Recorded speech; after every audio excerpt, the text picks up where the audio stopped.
Приветствую вас, дорогие телезрители! В эфире программа News on Air. С вами я, Мария Кардашевская. Ну что, давайте начнем. В поселке Сюльдюкар Мирнинского района состоялся эвенкийский национальный праздник Бакалдын. В этом наследии сегодня проживают эвенки рода Брангат и якуты. Село очень дружное и всегда вместе с задором отмечают красочные национальные праздники.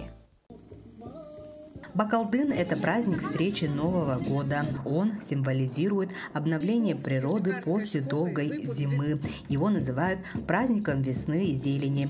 Издревле эвенки на Бакалдыне обменивались информацией, общались, ведь зимой в поисках мясного и пушного зверя они редко встречались. И именно на таких праздниках учились у старших опыту и мудрости жизни. Население у нас составляет где-то 300 с лишним человек. Занимаемся, у нас находится генофондное предприятие «Якутский скот». Уже четвертый год занимается этим.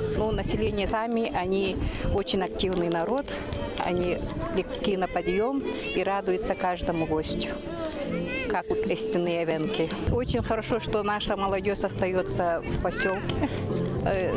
Хотят всегда строиться. Дорога, конечно, труднодоступная, во-первых, хочу отметить, да. У нас проблема доставкой этих стройматериалов, еще раз хочу подчеркнуть. Вначале все собравшиеся приняли участие в обряде очищения, когда надо было пройти через живой коридор обрядовой группы, которая взмахивала можжевельником, багульником и произносила пожелания здоровья, счастья, удачи во всем. Одним из обязательных обрядов является угощение духа огня. Эвенки считали, что все окружающее в природе имеет свой дух. Сегодня здесь прекрасно передаются традиции от взрослого поколения детям. И молодежь, школьники активно участвуют в духовной жизни села. Мы были сегодня свидетелями прекрасного танца в исполнении школьного ансамбля, а также танцевального коллектива из учителей школы, молодых педагогов. Была свидетелем яркого выступления ребят-спортсменов на национальных спортивных играх. На праздник была подготовлена разнообразная программа, куда входили торжественные открытия, спортивные состязания, дегустация национальных блюд. С удовольствием зрители смотрели на выступления местной самодеятельности. Праздник прошел в теплой и дружеской атмосфере, ведь пока живы национальные праздники, жив и дух народа. Анна Васильева, Мирнинский район. Тем временем для народа Саха прошедшая неделя ознаменовалась наступлением лета. Мы отметили Николин день, а в этот день у наших предков было принято переезжать на Сайлык.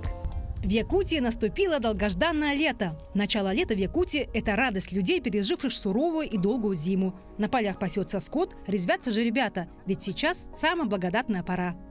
Традиция к лету перебираться на летние пастбища, так называемые сайлыки, в Якутии существует с незапамятных времен. С тех пор этот образ жизни не изменился. Мы сейчас находимся на Иланке и видим, как вот здесь на лугу пасутся коровы. Якутские фермеры согнали свой скот на летние угодья.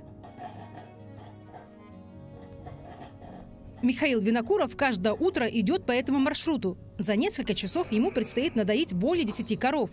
Рабочий день в этом крестьянском хозяйстве начинается с 6 утра. Здесь 30 коров и телята, за которыми надо ухаживать. Сейчас время дойки. Пропустишь время – пропадет молоко. Поэтому, как и на любой ферме, здесь все расписано по минутам. Кормежка, дойка, выгул на пастбище. Нужно встать ни свет, ни заря, накормить куриц, телят. Вот как раз я пытаюсь это сделать. И самое важное – произвести утреннюю дойку. Утренняя дойка – это самая важная часть работы. У них очень большое хозяйство, целых 40 коров. И 13 из них нужно с утра успеть надоить. В общем, работы много. Самыми требовательными к уходу и кормлению в это время новотельные и вновь отелившиеся коровы. Сейчас нужно обеспечить телят и молодняк заботой, пока у них не сформируется свой иммунитет. Ну, я смотрю, вы их привязываете, они очень шустрые, бойкие. Да, они шустрые. Вот. Скоро на улицу пойдут. День-то через 2-3. Вот пускай побегают там. Ивановы – единственная семья в селе Еланка, которая разводит якутскую породу коров. В 2015 году Саргалан и Иванова вместе с мужем закупили 25 телят, и началась многолетняя кропотливая работа. Признается, удалось не только увеличить поголовье домашнего скота за счет искусственного осеменения, но и улучшить генофонд якутской породы. Якутские коровы неприхотливы и выносливы и стойко переносят якутские 50-градусные морозы. Я сама как ветеринарный врач осеменяю коров, поэтому я, нынче в Нюрбу Акану отправили 20 стельных телок. Поэтому у меня сейчас 30 голов, и 18 доим, остальные уже с детьми ушли. Якутская порода коров уникальна. Ей не страшны лейкоз, бруцеллез и туберкулез. Особенно ценится молоко с 9 и 11% жирностью, ведь оно конкурирует с уникальной жирномолочной джерсийской породой. Еще один породный признак – мраморность мяса, при котором мышечную ткань пронизывают тонкой прожилкой жира. Поэтому и молоко, и мясо якутской породы самое вкусное и полезное. Саргалана Иванова признается, свою миссию как ветеринара по возрождению якутской породы здесь, в селе Еланка, она выполнила, но переживают. Некому передать хозяйство. Дети особо не горят желанием заниматься фермерством, а труд это нелегкий. Но семья Ивановых не унывает. Планов много. Их как бренд можно держать.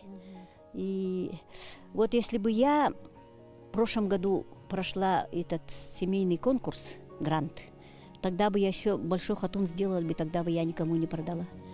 Я бы еще возродила. Тогда вот эти вот старые мамочки, они бы уже отстранились. Тогда у меня вообще, я так работала, чтобы все было чисто. После дойки коров снова отгонят на луга и пастбища Еланки, чтобы завтра снова получить богатый удой. Ирина Григорьева, Илья Сыромятников, Еланка, Хангалатский район. Тем временем в Сунтарском улусе жители заметили между селами Сунтар и Кимпендяй медвежонка, который бродил у дороги, ведущей к крестьянскому хозяйству. Видео с животным появилось в социальных сетях. Эксперты оценивают возраст медвежонка в 3 года. Как раз в таком возрасте подросшие детеныши покидают мать и начинают самостоятельную жизнь. А так как медведи начинают покидать берлоги с середины апреля, то на май и июнь приходится период их размножения. В этот период животные очень активны и много бродят по лесам, поэтому местных жителей просят на время воздержаться от выходов на природу и быть предельно осторожными. И о спорте. В Ленске брейк-дансом занимаются не только мальчики, но и девочки. Обучает ребят этому сложному танцу квалифицированный тренер. В его группе сегодня занимается более 30 детей. Половина из них, к удивлению, девочки. Тренировки по брейк-дансу проходят 3 раза в неделю. До каникул остались считанные дни. Ребята стараются не пропускать занятий. Вот и сегодня группа в полном составе. Половина обучающихся – девочки. И как мы заметили, они не хуже мальчишек крутят гелики, флаи, твисты и другие элементы.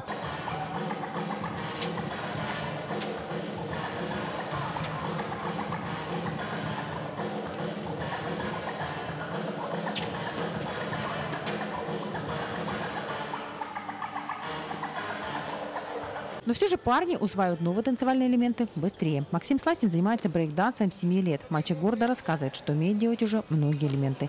Сальто и фляг с последним, конечно, возникли проблемы. Долго не мог сделать его ровно. Часы тренировок и, наконец-то, успех. Понравилось что-то, здесь много прям друзей можно найти. И интересно изучать всякие элементы, стойки и такие трюки, например, сальто там. В ближайшее время хочу к заднему сальту научиться, заднее сальто. Уже пробовала? Да, мне тренер помогает, там поддерживает меня, Обучение брейк-дансу – процесс сложный. Каждый трюк нужно отрабатывать в течение длительного времени. Тут очень важна физическая подготовка и выносливость. Дети крутят часами, а один элемент педагог помогает, подсказывает.